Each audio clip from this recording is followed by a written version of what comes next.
दिन भर पढ़ते हैं बट ये समझ में नहीं आता कि किसको कितना टाइम दे। अगर सबसे पहला काम, अपना एग्जाम डिसाइड करो। तुम्हारा एग्जाम टारगेट में कौन है?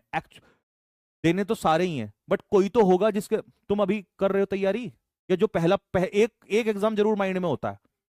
जैसे मान लो किसी बच्चे ने ये देखा कि भाई मैं तैयारी सीपीओ की कर रहा हूं, पीपीओ एसआई की कर रहा हूं।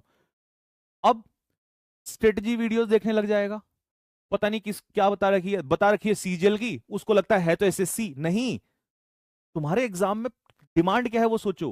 भाई सीपीओ की तैयारी कर रहा है तो तुझे यहां पर पता है प्री में 4 सब्जेक्ट आते हैं, मेंस में केवल इंग्लिश आती है। तो अगर मान लो तुम दिन भर में 10 घंटे पढ़ रहे हो और तुम्हें पता है कि भाई 400 में से 250 नंबर की इंग्लिश आती है और मेंस में जंग, कुछ बच्चों को ये बहुत बड़ी गलत फहमी होती है, बिगनर्स को नहीं, मैं ये बिगनर्स के लिए बता रहा हूं क्योंकि उन बेचारों को बताई नहीं जाती ना सच्चाई।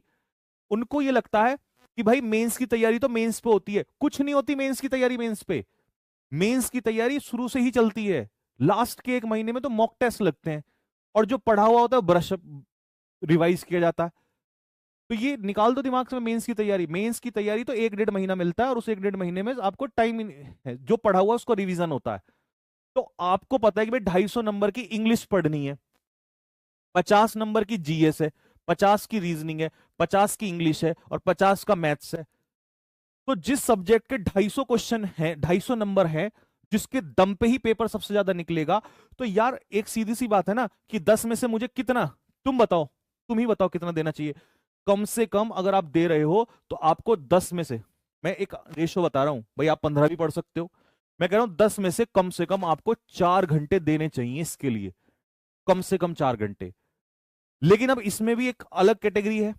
किसी बच्चे ने मान लो इंग्लिश मीडियम का है, देखो अब तुम्हें लगेगा कि यार ये आदमी बहुत जेन्युइन बात बता रहा है।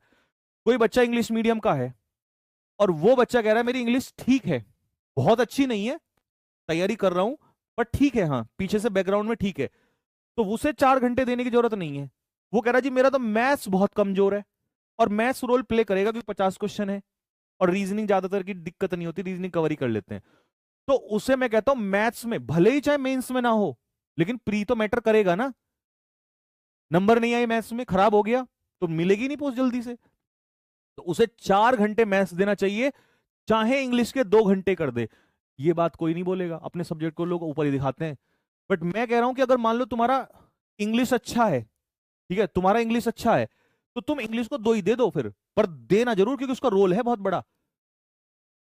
मैथ्स को 4 घंटे दो, जब तुम्हें लगे 3 महीने दे के बहुत अच्छा हो गया है और तुम्हें पता है इसका रोल भी है, आगे चल के रोल आएगा, तो इसको थोड़ा सा टाइम और बढ़ा दो। ठीक है, तो बात यह है कि कोई भी स्ट्रेटजी सब लोगों पे लागू नहीं होती है भाई, इसमें तो फंस रहे हम लोग।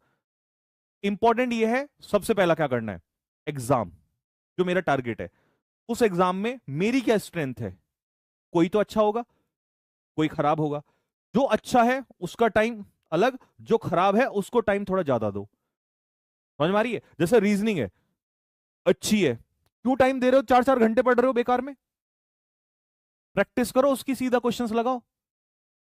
अगर तुम्हें लग रहा है कि मेरा मैथ्स या इंग्लिश कमजोर है तो भाई जाओ ना उसमें दो ना टाइम, 2 घंटे उसका बेसिक्स पे दो और 1 घंटा उसके रिवीजन। लास्ट क्वेश्चन आज का, ये तो सबको समझ में आ गया कि भाई टाइम कैसे देना है।